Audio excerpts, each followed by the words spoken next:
गुरु के पैर छूने चाहिए, बंदगी करना है या नहीं? क्यों नहीं करना है भाई? उस गुरु से भी आपको कुछ ना कुछ तो प्राप्ति हुई है। अगर आपकी गुरु से कोई खटपट नहीं हुई है, क्योंकि गुरुओं से खटपट हुई, गुरु से खटपट क्यों होती है? जब कोई चेला आगे का ज्ञान समझने लग जाता है और उसके बाद उसी गुरु से सवाल जवाब शुरू करता है, तो वो गुरु अगर ज्ञानी है तो आशीर्वाद देता है और कहता है जाओ बेटा आगे जाओ, अगर तुम्हें इससे भी आगे का कोई ज्ञान लग रहा है जिससे तुम्हारी मुक्ति हो, मोक्ष हो, तो तुम आगे जाओ और उसको प्राप्त करो। और जो अज्ञानी गुरु होता है, जो स्वार्थी गुरु होता है,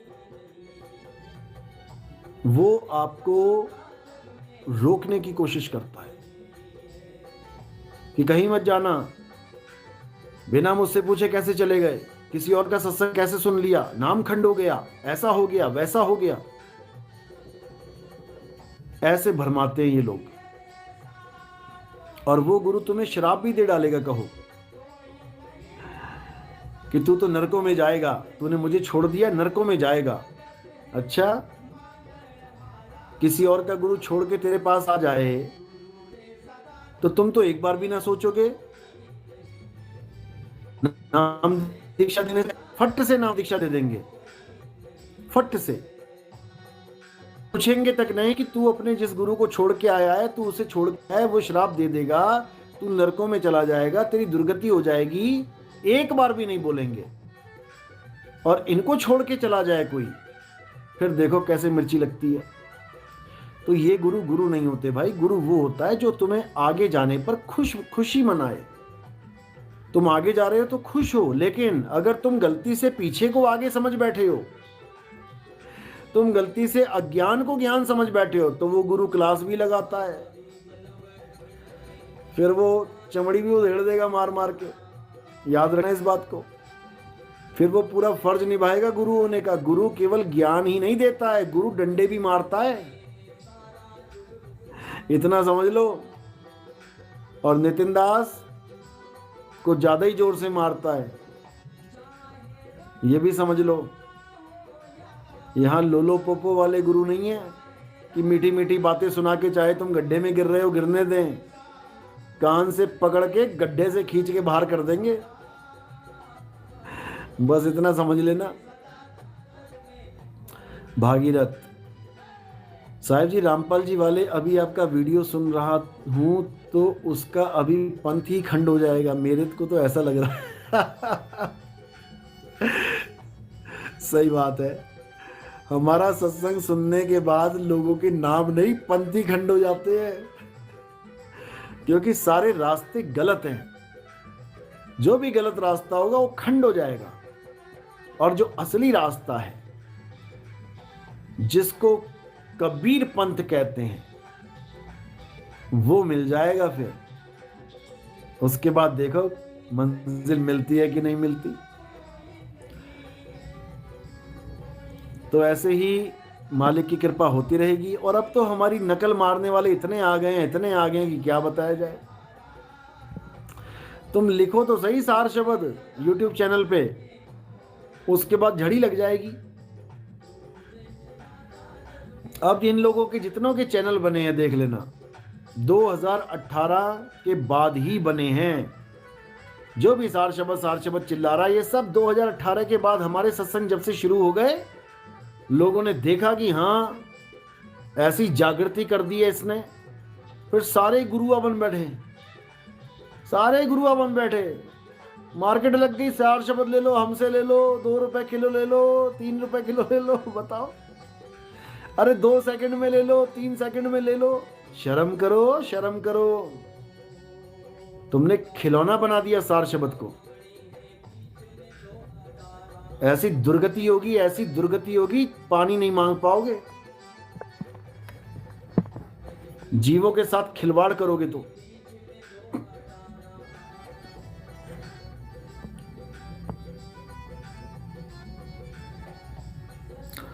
योगी एंड हिमानी, गुरुजी आपका चैनल डिलीट तो नहीं हुआ है? हाँ, डिलीट तो नहीं हुआ है, जी कहते हैं कि स्त्रियां भक्ति नहीं कर सकती, वो तो माया है पुरुषों को उलझाने के लिए।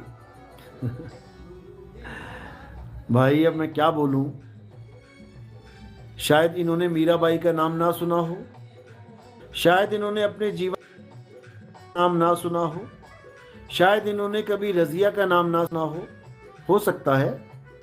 क्या पता ये केवल आदमियों में रहते हों बचपन से, औरतों के नाम से भी एलर्जी हो इनको, क्या पता। ऐसा नहीं है, औरतें भी भक्त हैं, परमात्मा की भक्ति करती हैं। ये ठेका कोई आदमियों ने नहीं ले रखा। गुरु गोविंद सिंह की जो माता थी वो भी भक्ति करती थी, और नानक की बहन नानकी वो भी भक्ति करती थी,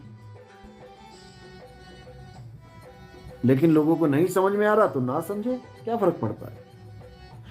जो सत्य है वो सत्य है।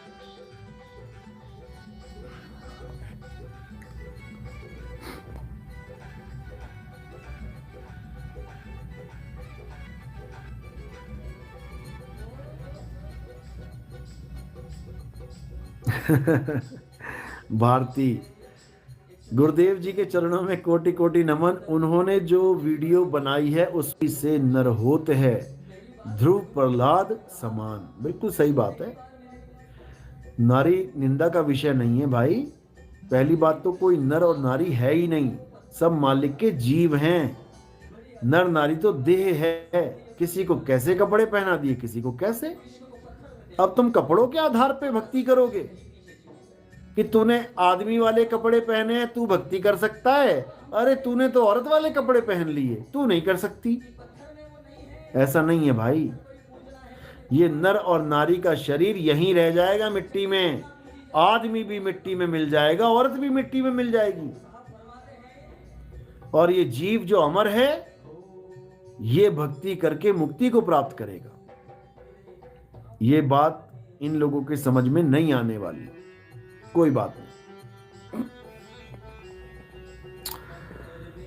यूकेसी, वाह मेरे तरीका सिर्फ रामपाल जी महाराज जी बता रहे हैं। वो भक्ति करने का तरीका नहीं बता रहे हैं भाई, वो मंत्र जपने का तरीका बता रहे हैं। मंत्र जपना और भक्ति करने में जमीन आसमान का अंतर है। कबीर साहब कहते हैं मंत्रों के लिए क्या बोलते हैं, मोह को कहां ढूंढे रे बंदे, मैं तो तेरे पास में, नाम है जप में। जिन मंत्रों का आप जप कर रहे हो कबीर साहब मना कर रहे हैं, नाम है जप में, नाम है तप में। रामपाल जी महाराज ने तप तो छुड़वा दिया कि 21,000 साल तप किया उस महर्षि ने, वो गधा बन गया, वो चला गया, वो वहां सारी कहानी सुना दी उन्होंने। तप छुड़वा दिया लेकिन जप नहीं छुड़वा पाए। और वाणी कह रही है नाम है जप में, नाम है तप में, और ना एकांत निवास में। अरे मोह को कहां ढूंढे रे बंदे, मैं तो तेरे पास में, और खोजी होए तुरंत मिल जाऊं, एक पल की तलाश में। मरने के बाद नहीं मिलेगा परमात्मा किसी सोफे पे बैठा है सिंहासन पे जाके। अरे अब हूं मिला तो तब हूं मिलेगा, और नहीं तो जमपुर वासी। समझ लो अच्छे तरह, ये बार बार शरीर नहीं मिलेगा।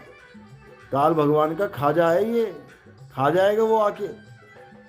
और कुछ निकम्मे तो ये कहने लग गए हैं कि काल क्या है, परमात्मा का ही दूसरा रूप है। बताओ, अरे काल नहीं मिला था तुम्हें परमात्मा का दूसरा रूप बताने के लिए? हद कर दी। जो भी ये बोल रहा है कि काल ही परमात्मा का दूसरा रूप है, वो जानता ही नहीं कि काल किसे कहते हैं और परमात्मा किसे कहते हैं। ऐसे निकम्मे अब ज्ञान देने चले हैं लोगों को। पहचान जाना इनको एक सेकंड में। नीर शीर का करे निवेड़ा, और कहें कबीर सो हंस है मेरा।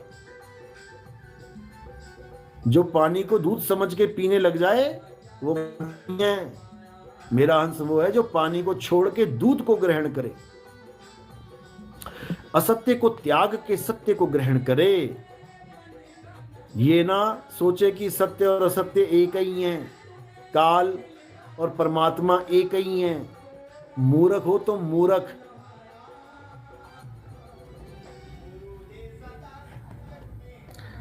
एकता चौहान, सत्य ज्ञान बढ़ेगा और सत्य का डंका बजकर ही रहेगा। बिल्कुल जी बिल्कुल। जो जला है वो जलेगा और जलता ही रहेगा। तो विरोधी भाइयों, कलयुग में सत्य रहेगा। बिल्कुल जी बिल्कुल। पहली बात तो ये समझ लो कि भक्ति का खेल कोई एक जन्म का खेल नहीं होता है। पहले ये समझ लो। अगर मुक्ति नहीं मिली तो क्या होगा? भक्ति बीज पलटे नहीं, जुग जाए अनंत, और धनी निर्धन हो सके पर रहे संत का संत। भक्ति करने का फायदा ये होता है, सबसे पहले तुम्हारी 84 कटती है। तुम्हें 84 में नहीं जाना पड़ेगा। तुम्हें जन्म मिलेगा तो इंसान का जन्म मिलेगा, जानवर का नहीं मिलेगा। और क्या चाहिए तुम्हें? तुम करोड़ों रुपए कमा के भी दान दे दो, तब भी तुम्हें इंसान का जन्म नहीं मिलेगा। 84 में जाना पड़ेगा बिना भक्ति के। समझे? तो बहुत सी दिक्कत हैं, लोग समझ नहीं पाते हैं। बहुत सी दिक्कत है। ये मन शंका पैदा कर देता है। जब शंकाएं पैदा हो जाती हैं तो भक्ति हिल जाती है। इसीलिए मैं कहता हूं, चाहे 10 साल बाद आओ, लेकिन शंका रहित होकर आओ। शंका नहीं होनी चाहिए। समझे?